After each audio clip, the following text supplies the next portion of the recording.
conceito de soberania nacional. Os estados, depois que foram constituídos, cada estado tem a sua lei, tem a sua autonomia, que muitas vezes é atropelada por interesses externos, ou por razões humanitárias ou políticas, ou inventando álibis para invadir os estados. No final do século XIX, começo do século XX, houve uma proposta da Inglaterra autorizando países a invadir, credores a invadirem países devedores que não tivessem pago as suas obrigações. O Rui Barbosa, que era o nosso negociador lá, votou em favor dessa proposta. Nos últimos tempos, com a integração do mundo, com a globalização, essa questão da soberania nacional foi sendo cada vez mais atropelada. Então, por exemplo, as leis. Você tem as cortes internacionais que surgiram para aqueles casos de crimes contra a humanidade que os países não enfrentavam. Por exemplo, o Chile. O Chile você tinha os crimes do Pinochet. O Chile não julgava os crimes do Pinochet. Como eram crimes contra a humanidade, a característica de crime, de tortura, de morte, política, então ele foi julgado por um tribunal da Espanha e foi condenado. Passou por lá, foi preso. Então começou, digamos, as cortes internacionais em torno de temas humanísticos. Quando vem a Lava Jato, ela rasga totalmente o conceito de soberania nacional. Então você tem aí os procuradores, juízes e tudo, atuando de acordo com o Departamento de Justiça norte-americano e um conjunto de leis que surgem no período, colocando o país que vai julgar não ser necessariamente o país onde foi cometido o crime. Basta você provar que algum cidadão do seu país foi afetado, você pode interferir.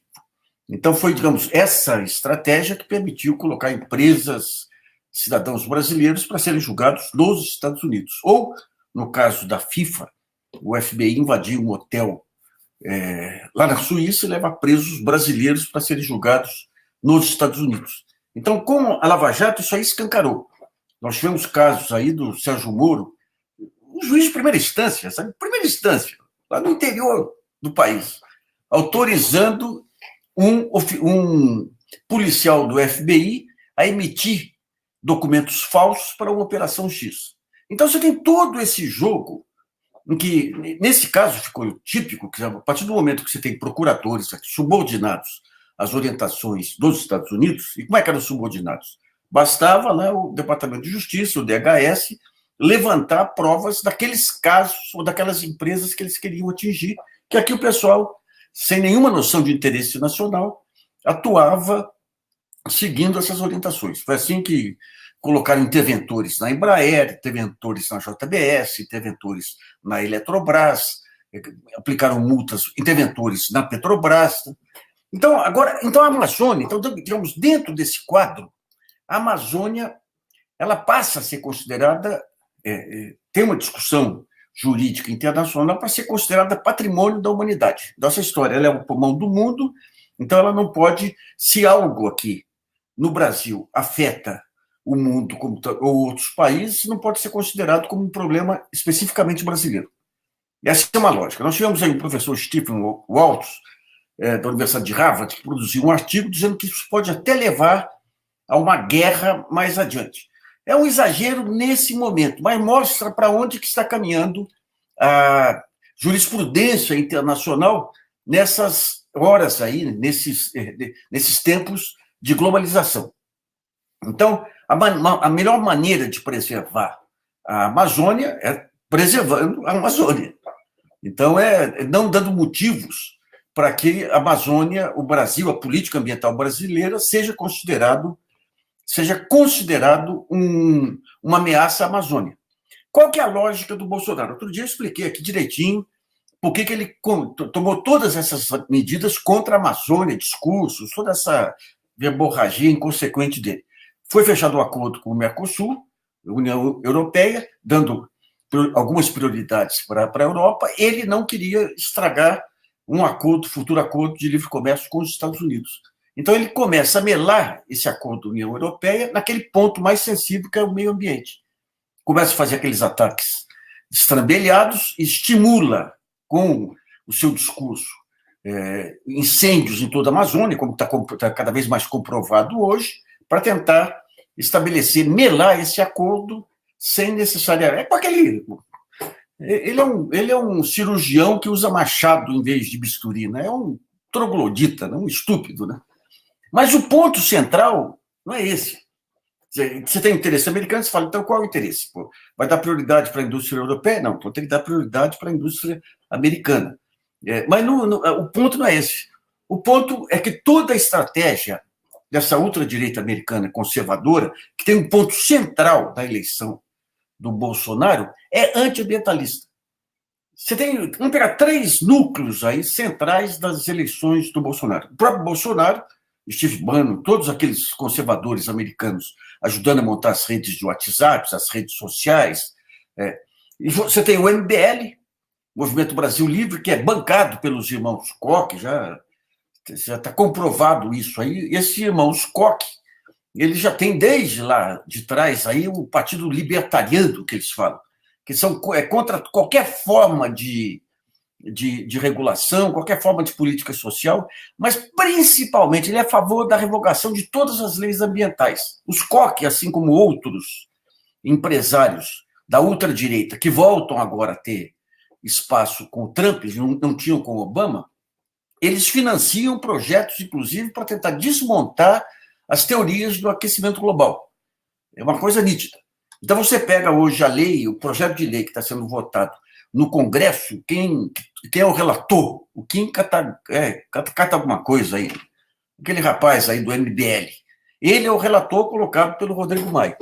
Recentemente, você tem denúncias aí de grupos ambientalistas que ele apresentou um substitutivo sem conversar com ninguém, que na prática acaba com toda a fiscalização ambiental.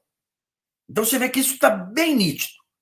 Quais são os pontos recentes que reforçam essa tese aí? Os discursos desse ministro do Meio Ambiente, que temos que ter um desenvolvimento capitalista na Amazônia. Ontem, o Intercept trouxe um bom artigo mostrando a articulação de lobistas do Partido Republicano, juntando empresas, oferecendo para empresas contatos com o governo Bolsonaro.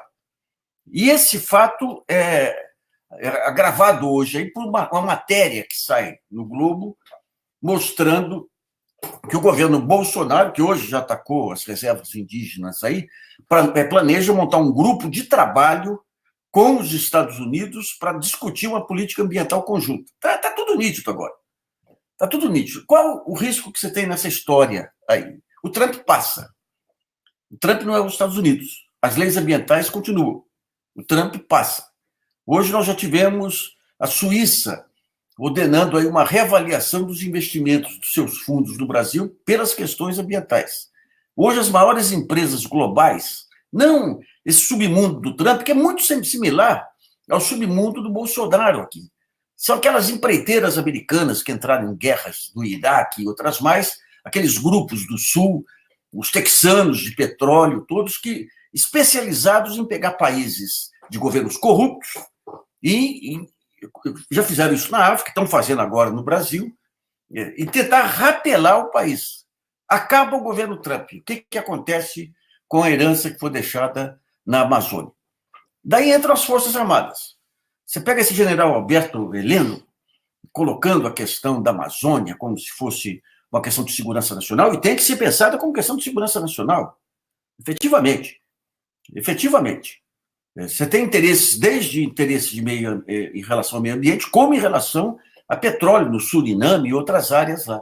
Então, eles tentando trazer, retomar o conceito de segurança nacional, que as Forças Armadas abandonaram nos últimos anos, em torno da Amazônia. Mas que Amazônia? A maior defesa da Amazônia é a preservação da Amazônia e entender todos esses movimentos que estão ocorrendo entre o grupo Trump e entre o grupo Bolsonaro, onde entra a indústria do lixo, entra desmonte de leis ambientais. Esse é o risco maior. E vai ser um trabalho duro, porque as Forças Armadas, esse atual comandante-geral das Forças Armadas, ele vem da melhor arma das forças, que é a engenharia. A engenharia trabalha com tecnologia, inovação, ele tem uma noção muito mais moderna do conceito de soberania e segurança nacional do que essas coisas horrorosas de Alberto Heleno e outros mais. Né? Mas vai ser um duro trabalho, porque as Forças Armadas, o Conselho de Segurança Nacional passou ao largo da venda da Embraer, do desmonte da Petrobras, do desmonte da Eletrobras. Então, é um jogo sério que vai ter que ser muito bem pensado aí, porque o Brasil ele está.